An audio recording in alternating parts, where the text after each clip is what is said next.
संत कबीर जी कहते हैं, पांचों कुतिया राम की, करे भजन में भंग। ये पांच कुत्ते हमारी इंद्रियां हैं जो हमें भटकाते हैं।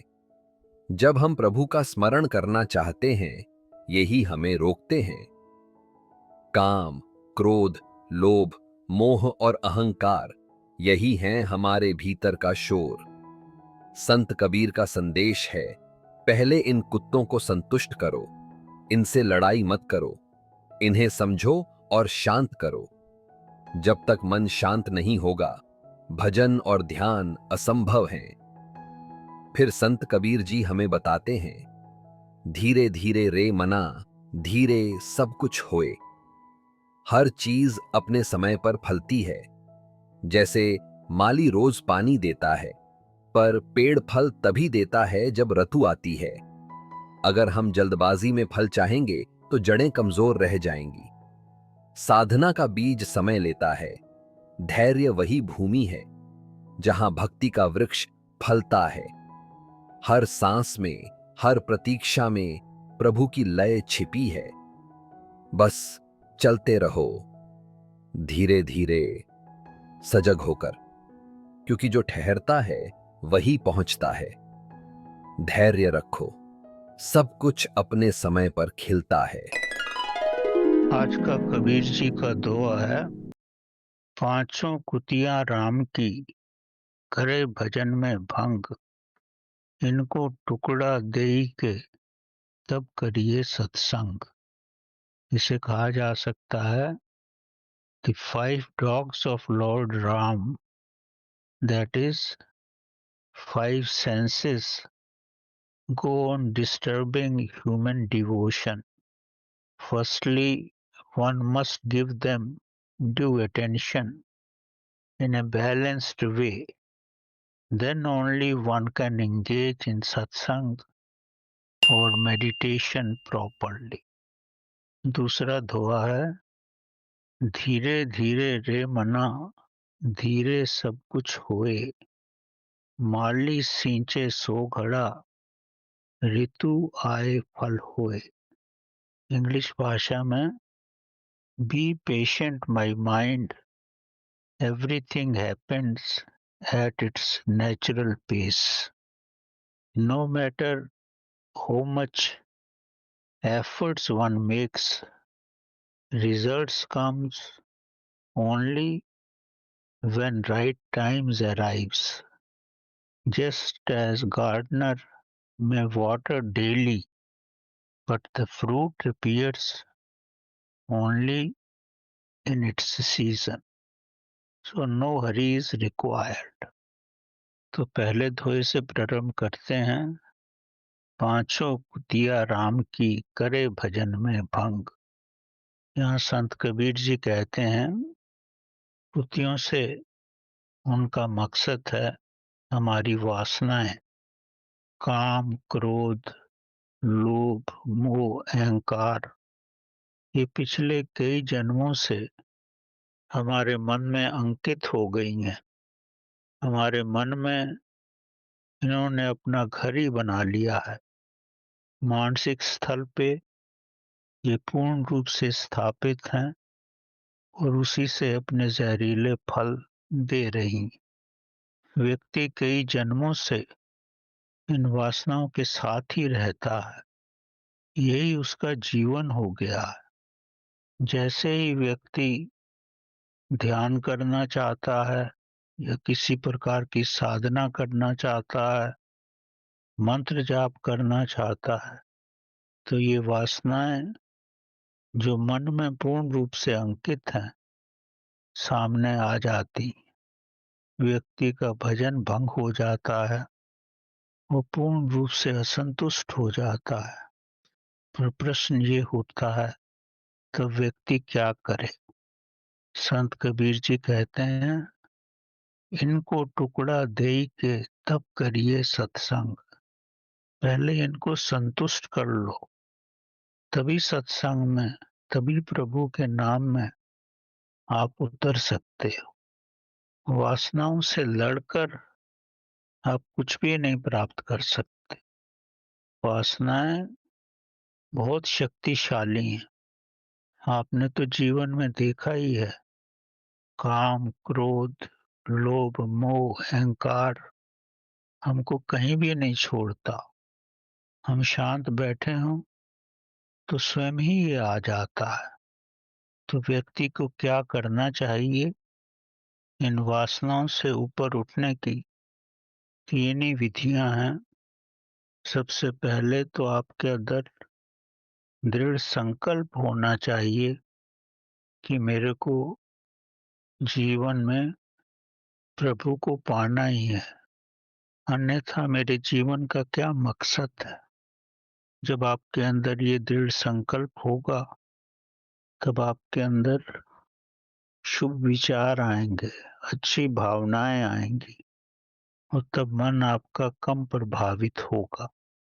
तो सबसे पहले तो प्रभु से प्रार्थना करो कि मुझे शक्ति दे और मुझे शांत रखे, ताकि मैं इन वासनाओं की तरफ अग्रसर न हो सकूं।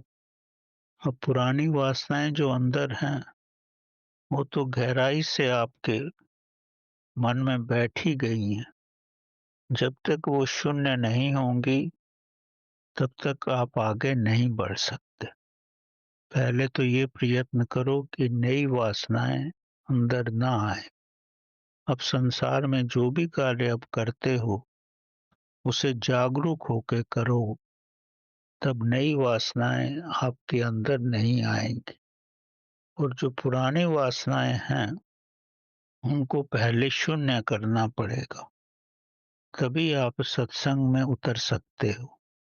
जब आप गाड़ी चलाते हो, जब गियर बदलना होता है, तो आप न्यूट्रल में जाते हो, तो उसके बाद ही फर्स्ट गियर में जाते हो या दूसरे गियर में जाते हो। तो न्यूट्रल से तो गुजरना ही पड़ेगा। पहले आपको शून्य तो करना ही पड़ेगा। शून्य नहीं करोगे तो आप जीवन की पद्धति को नहीं बदल सकते। जैसा यांत्रिक रूप में होता है, वैसे ही आध्यात्मिक रूप में भी है। तो शून्य करने की पद्धति यही है कि वासनाओं से लड़ो मत, इनको गहरी निगाहों से देखो। जब इनको देखोगे तो इनकी शक्ति क्षीण होने लगेगी, कम होने लगेगी। अगर नहीं कम हो रही है, तो वासनाओं में उतर जाओ और लड़ो मत। जब आप जागरूक रूप से वासनाओं में उतरोगे, तो आपको आभास होगा इसमें केवल शक्ति ही व्यय हो रही है। इस शक्ति को अगर रूपांतरण कर सको, तो आपको ऊंची अवस्था में ले जा सकता है। आप इन वासनाओं को मेहमान के रूप में भी संबोधित कर सकते हो। जैसे आपके घर में कोई मेहमान आता है, उस पर ध्यान रखते हो, तब वो शांति से बैठ जाता है, आपको तंग नहीं करता। तो ये वासनाएं भी जो हैं, इनको अपने साथ शांत बिठाओ। जो ये मांगती हैं उनको दो, पर जागरूक रूप से दो, तब ये शांत होने लगेंगी, धीरे धीरे शांत होंगी। इनका आदर करोगे तो शांत होंगी, अगर लड़ोगे तो नहीं शांत होंगी, क्योंकि वासनाएं तो आपको तंग करने आई हैं। जब उनको आदर मिलेगा, तो स्वयं ही आपके पास से चली जाएंगी। पर सब बहुत धीरे धीरे ही होगा ही। विवेकानंद भी अपनी वासनाओं से इतना परेशान हुए, तो रामाकृष्ण भगवान ने यही बोला कि धीरे धीरे ध्यान साधना करते रहो, इनसे लड़ो मत, जागरूक रहो, कठोरता से पेश मत आओ इनके साथ, तब ये धीरे धीरे शून्य होने लगेगी। समय आने पर ये शून्य होंगी। अगर आप ये समझो कि मेरे पास जो धन है, वो ही मेरे को अशांत कर रहा है, और ये धन मैं किसी को दे दूं तो मैं शांति में रहूंगा, तो आप ये अनुभव करोगे कि अगर धन दे भी दो आप, तो भी उसके बारे में सोचते ही रहोगे। एक छोटी-सी कथा है, एक सज्जन अपने जीवन में शांति पाना चाहते थे।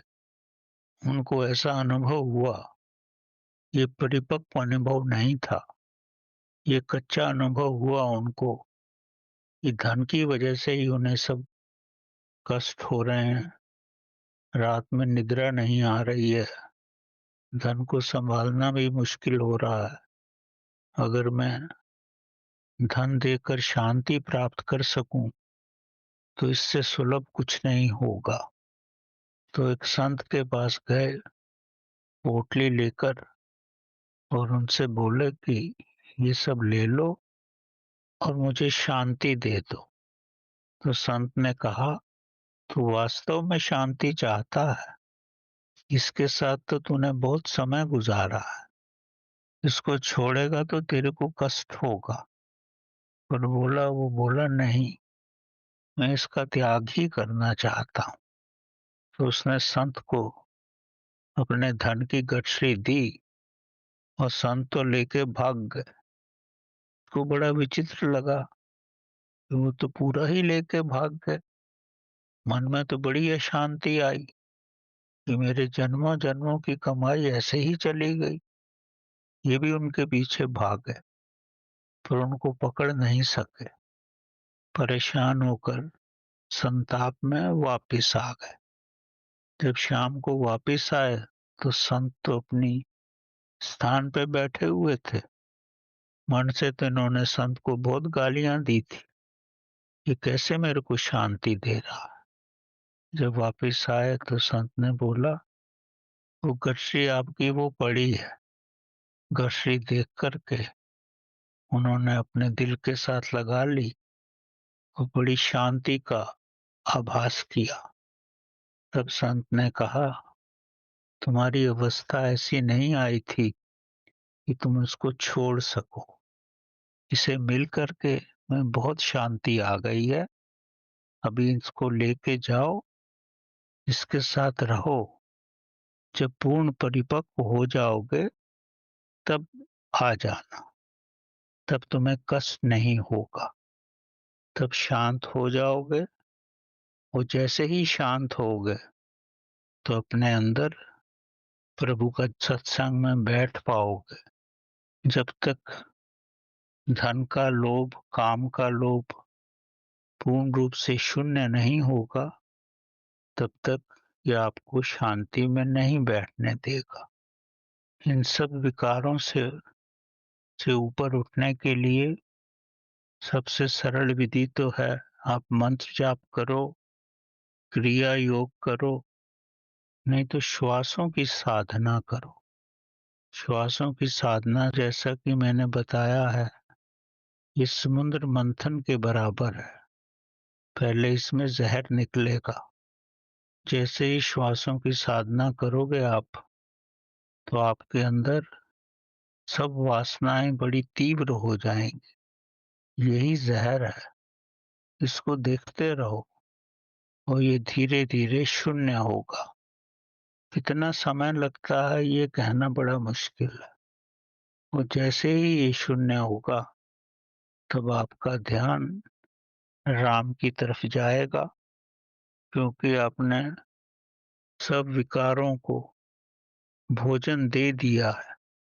अब आपके अंदर सकारात्मक शक्ति आ गई है। और जैसे ही ये सकारात्मक शक्ति आएगी, तब आपका ध्यान प्रभु की तरफ लगेगा। दो ही विधियां हैं, या तो प्रभु को पूर्ण रूप से समर्पण कर दो, भक्ति भावना में चले जाओ, जैसे चैतन्य महाप्रभु भक्ति भावना में गए, सत्संग उतरे और प्रभु को पा लिया। नहीं तो ध्यान साधना में जाओ, अंतिम उपलब्धि एक ही है।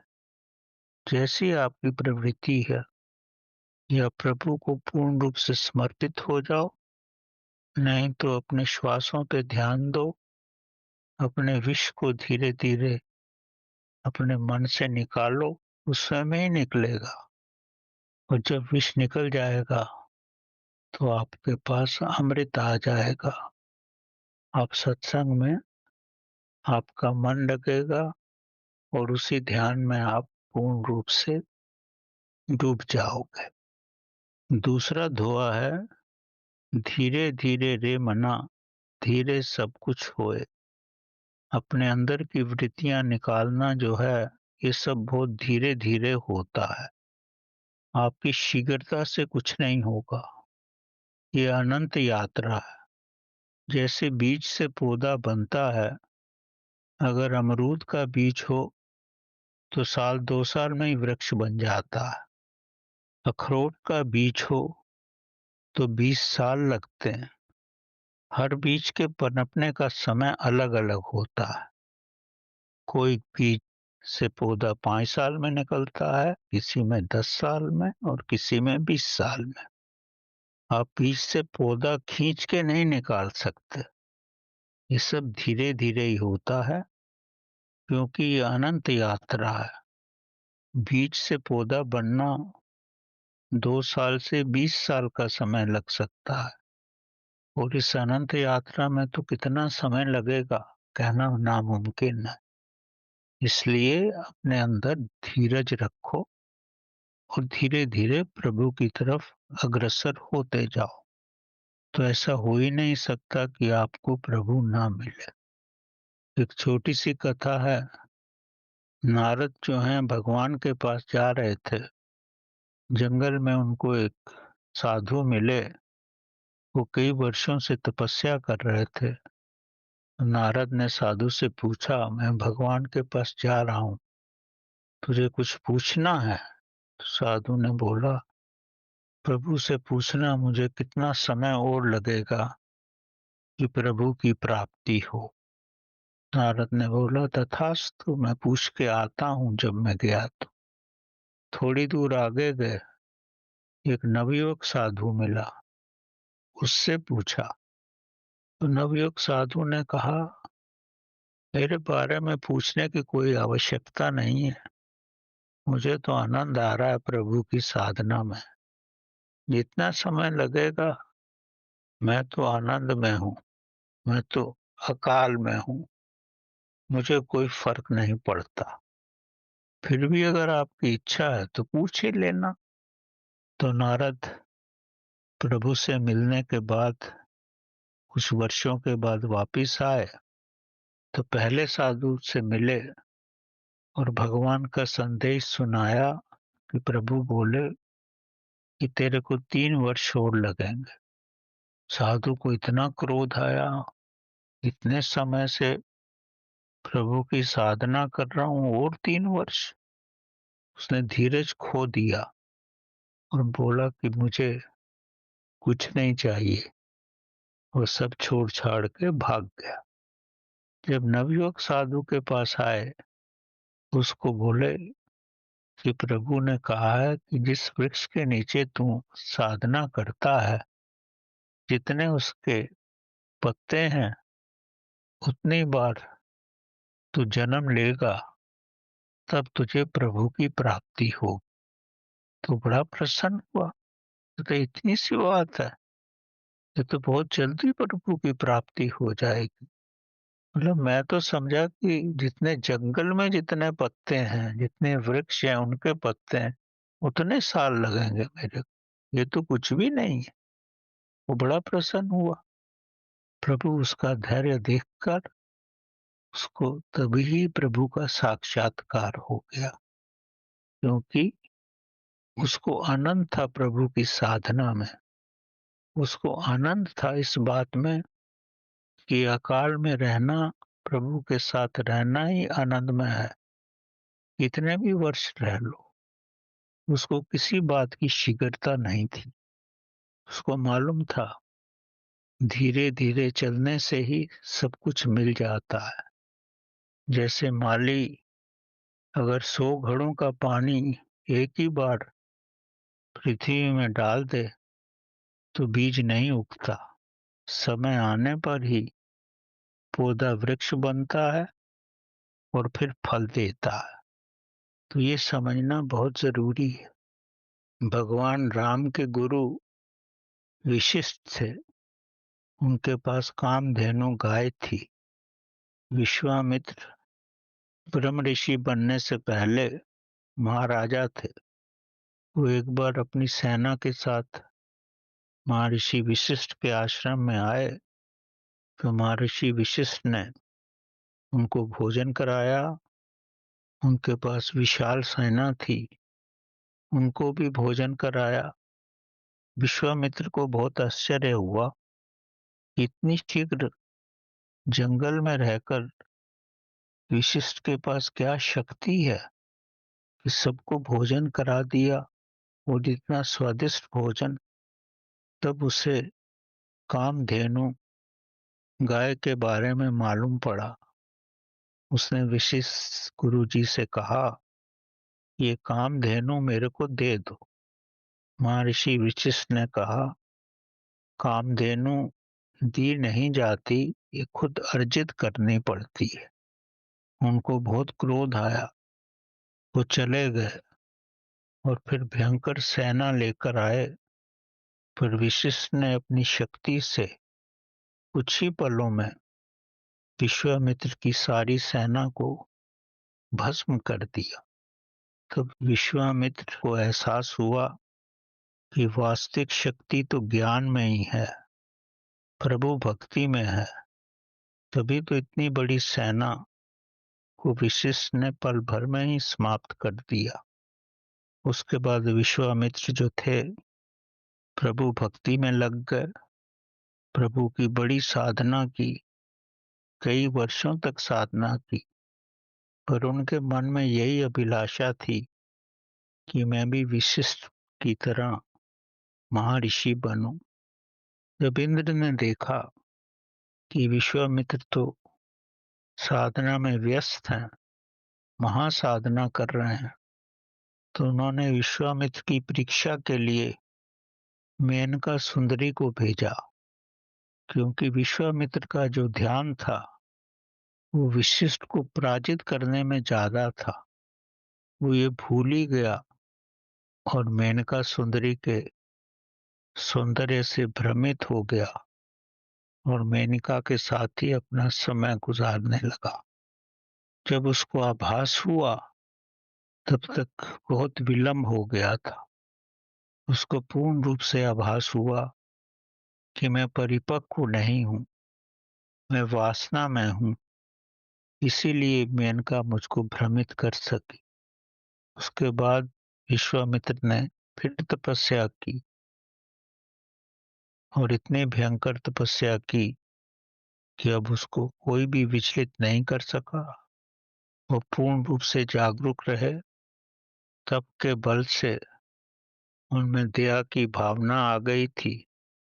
उनको अनुभव हो गया था कि जब तक मैं अपना घमंड नहीं खत्म करूंगा, और जो मेरा घमंड अब शून्य ही हो गया है, उनको भीतर से ये आभास हो गया था। तब विशिष्ट के चरणों में जाकर के क्षमा मांगी। और जब विशिष्ट ने देखा कि इन्होंने अपना भोजन भी त्याग दिया था, मेनका से भी भ्रमित नहीं हुए, दूसरी बार इनमें निर्मलता आ गई, घमंड तो शून्य ही हो गया।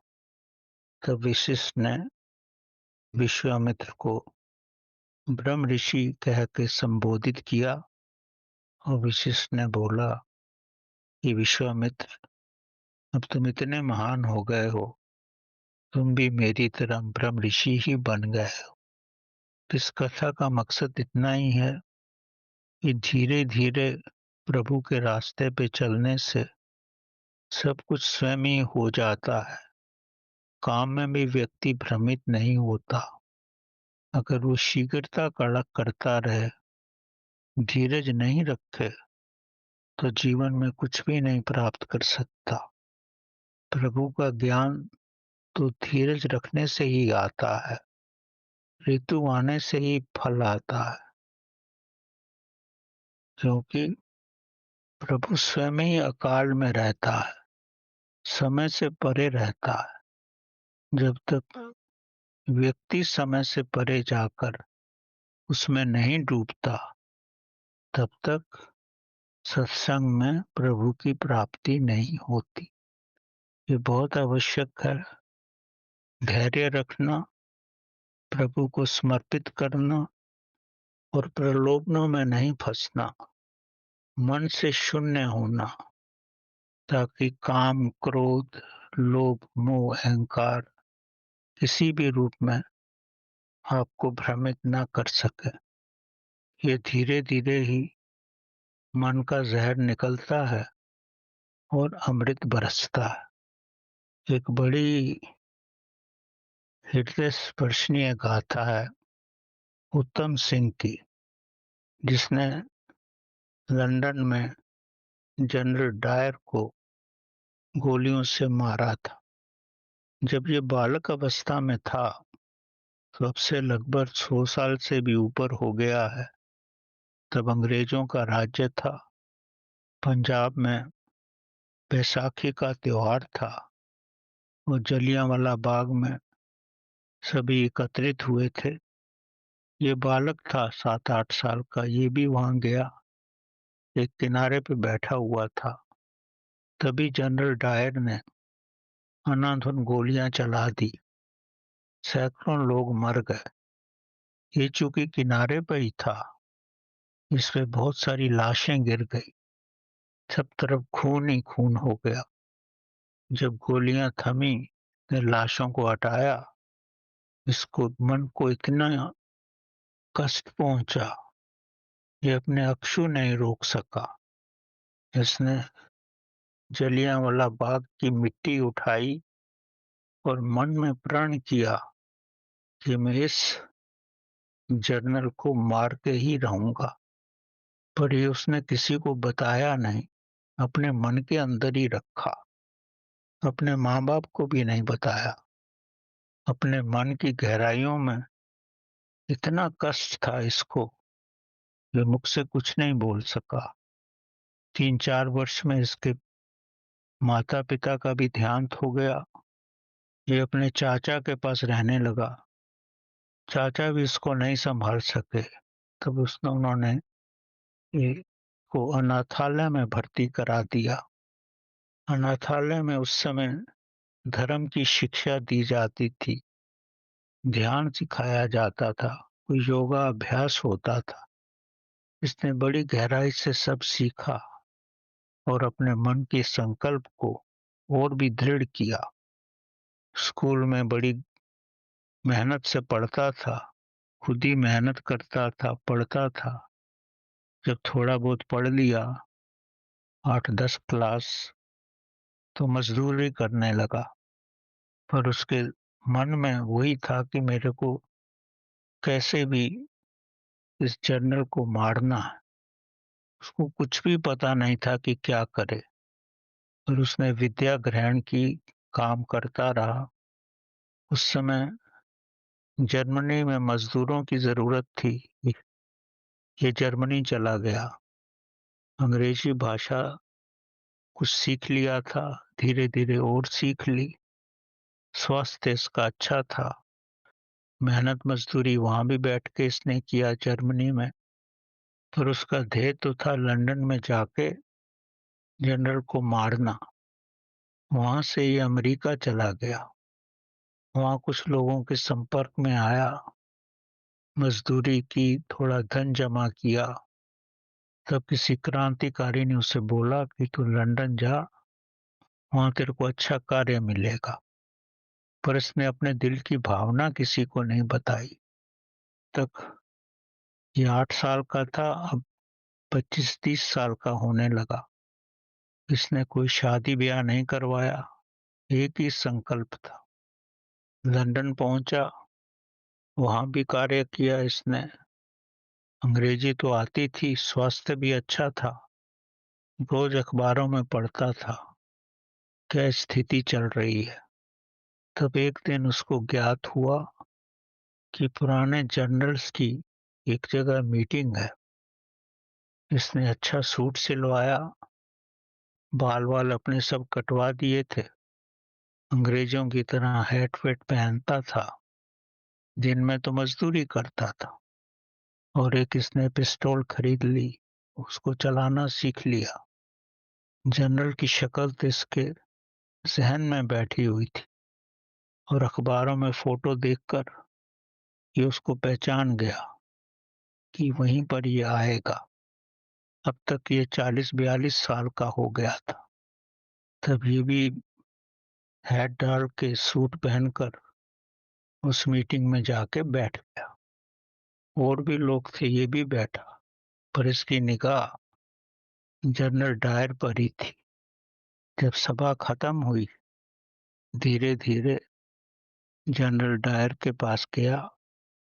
अब इसके मन में आया कि अब समय आ गया, अब विलंब नहीं करना चाहिए। मैंने 40 साल तक इस समय की प्रतीक्षा की। जब ये पूर्ण रूप से इसको स्पष्ट हो गया कि यही जनरल डायर है, उसके सामने आया, अपनी जैकेट से पिस्तौल निकाल करके एक के बाद एक 6 गोलियां मार दी उसको। वो डर गया, जनरल ढेर हो गया। ये भी खड़ा रहा, भागा नहीं, इसको पकड़ लिए। इस पे केस चला, उसने बता दिया कि मैंने क्यों मारा।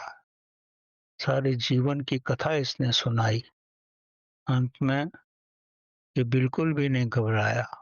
इसको फांसी की सजा हो गई और इसके शव को वहीं पर गाड़ दिया गया लंदन में।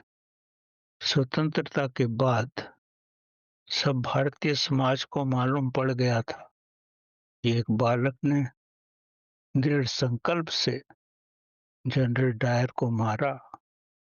अंग्रेज भी हैरान थे और स्वतंत्रता के बाद भारतीय सरकार ने इसके हड्डियों का अवशेष भारत में मंगाया गया और श्रद्धापूर्वक उसका अंतिम संस्कार हुआ। तो इस कथा का, स्टोरी का मकसद इतना ही है, जब आप जीवन में संकल्प कर लेते हो, आपका दृढ़ संकल्प होता है, कुछ कार्य करना हो या प्रभु को पाना हो। इसका कार्य तो जनरल डायर को मारना था, वो पूर्ण किया इसने 40 साल के परिश्रम के बाद। और जो व्यक्ति प्रभु की तरफ जाना चाहता है, उसको भी ऐसा ही दृढ़ संकल्प जब तक मन में नहीं होगा, जब तक पूरी शक्ति उस तरफ नहीं लगा देगा, नाम स्मरण से या श्वासों के मंथन से जब उसके भीतर से भिन्न भिन्न प्रकार के अमृत निकलने लगेंगे जहर के बाद, तब ये अमृत की धारा उसके सहसार से होकर के ध्यान की पद्धति पे चलकर उस समाधि की अवस्था में पहुंचेगा, तब पूर्ण रूप से प्रकाशवान हो जाएगा। सारा ब्रह्मांड उसको प्रकाशवान दिखेगा। वो पाताल लोक में भी होगा, अपने भौतिक शरीर के साथ भी होगा, ब्रह्मांड में भी होगा। ये सब तभी मुमकिन है जब वो कुंडली पावर से, कुंडली शक्ति से अमृत की वर्षा उसके सहस्र चक्र पर ना पड़े और वही फिर उसको निर्विकल्प समाधि में ले जाए और प्रभु मिलन हो। ये सब दृढ़ संकल्प से होता है, धीरे धीरे ही होता है, शीघ्रता से कुछ भी नहीं होता। जैसे माली धीरे धीरे पौधों को पानी देता है, पौधा बढ़ता है, वृक्ष बनता है, फूल देता है, सुगंध देता है। अगर कोई चाहे कि एक ही दिन में मैं 100 घड़े पानी डाल दूं और वृक्ष उग जाए, ऐसा मुमकिन नहीं है। सब कुछ समय से, धीरे धीरे, प्रभु संकल्प से, श्रद्धा से, हमारी प्रार्थना से और प्रभु में एक हो जाने से ही प्रभु मिलन हो सकता है। और यही साधक के जीवन का लक्ष्य है। अगर हमारा लक्ष्य सुदृढ़ है, हमारे सब प्रयत्न संकल्प से प्रभु प्राप्ति के हैं, तो समय आने पर प्रभु अवश्य मिल जाता है। यही जीवन का नियम है, यही ब्रह्मांड का नियम है, और यही क्रांतिकारी का भी ऐसा ही नियम होता है। सांसारिक नियम भी यही है, और इसी दृढ़ संकल्प से हम प्रभु को प्राप्त कर सकते हैं। धन्यवाद।